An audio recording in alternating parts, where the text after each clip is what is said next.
Okay, Mexican Joe here. Got a training class going on today, and I figured I'd just take a couple minutes before the class started to kind of show you what I'm getting ready to teach to some new students.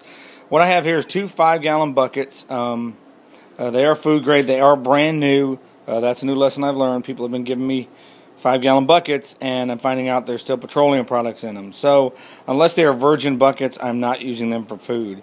I can use the other buckets for planting stuff, carrying tools, whichever. Alright, here's a 5-gallon bucket I just packed, and you can see it is loaded. Now the only real difference that I've started with this one is that I put a little jar of honey in it, went to my local grocery store, and for $1.50 on clearance I got an 8-ounce jar of honey. Actually, I got 12 of them. So I've got plenty of that, but I'm going to start putting little stuff like that in there to kind of accent the rest. It doesn't need to go in there, but when you grab the bucket, it'll be nice. Okay. It's kind of hard to see, but let me see if I can pull a couple of these things out. First, I've got my ramen noodles, black-eyed peas, all kinds of stuff. Okay.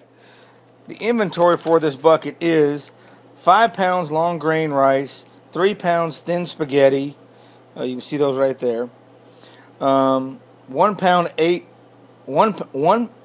8 ounce elbow macaroni, 4 pounds pinto beans, 5 pounds black-eyed peas, 1 pound red kidney beans, 1 pound of candy because they had a sale, so I got some Twizzler, whatever it is, licorice in there too. 6 ramen noodles and 1 8-ounce jar of honey. Okay, so let me kind of try to. I lay the barrel on its side, and I load the stuff in, like this was the bottom stuff here, and I lay it on its side. Then once it gets pretty full, I go ahead and start packing stuff in on top, layering on top. I try to fill as much space as I can.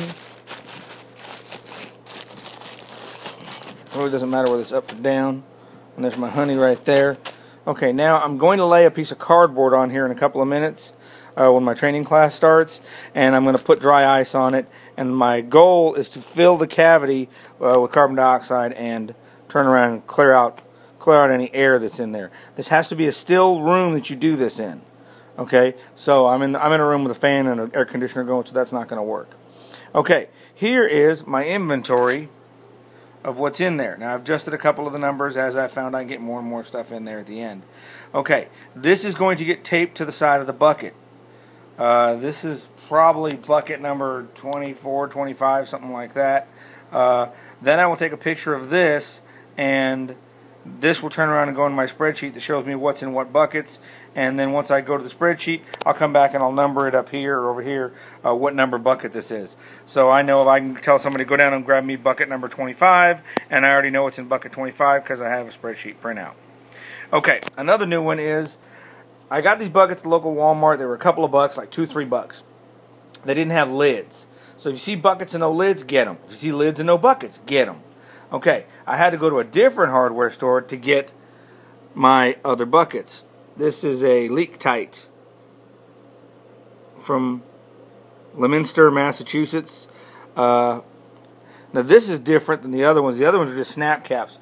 This one here actually has, it's like a regular painter's bucket. And it shows my rating there. The unusual thing is it's got a rubber gasket. I did a training class, and apparently the rubber gaskets are a really big deal. They're really neat. It lets you reseal the buckets, and the buckets really can hold a good seal. We're gonna see. This is a new test for this. I've got another bucket here. I had dry ice in it that I was transporting it in, so it's got a little moisture in it. So I decided not to use that bucket yet. And the $20, $30 for the stuff that I got all in one bucket. So if once a month, once a week, once a paycheck, you spend an extra 20 or 30 bucks, build yourself a bucket. Most people get paid every 2 weeks, 52 weeks a year, 26 buckets a year. That would be pretty awesome. I think, one step at a time, one bite at a time, 26 bucks every payday. Or $30 every payday, and you get 26 buckets. That's a really big jump from where do I start. So there you go. There's that, and we will move on and keep going.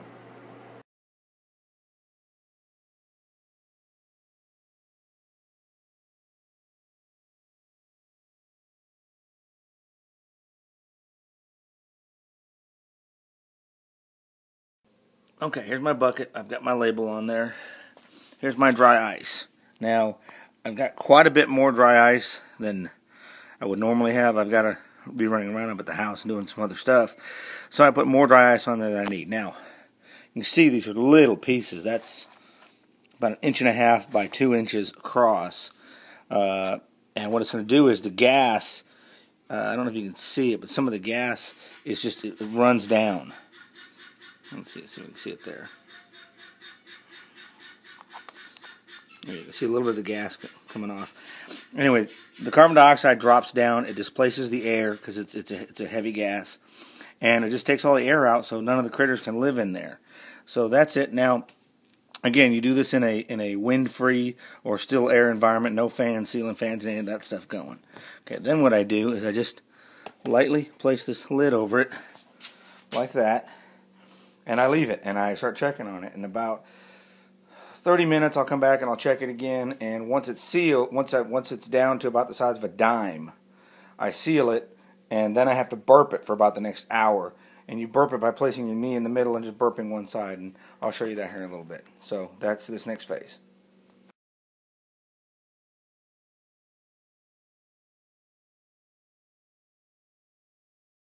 All right, here's a check in about 20 minutes later. Take the lid off kind of slow. Nothing there. You got to be careful with the dry ice because it will actually so cold it'll burn you. So you just flip it over. I don't know if I mentioned the cardboard. I put the cardboard in there to keep from anything condensating. It's so cold that I've actually seen the cardboard where it's actually got moisture to it after the fact. But I don't want it to get on the beans or on anything else and make everything cold or wet, because then I'm worried about mold. So that's kind of how I do this. And I'm not sure if the lack of oxygen will stop mold, but anyway, it was just a concern, so I put some kind of an insulator between the food and the dry ice. So we're not quite ready yet, so another half hour or so.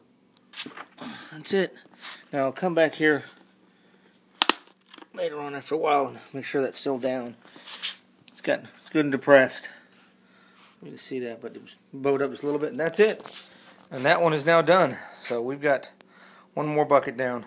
Now I just add it to my spreadsheet and come back and number it later, and we'll be all set, and I'll put it with the other 20-some.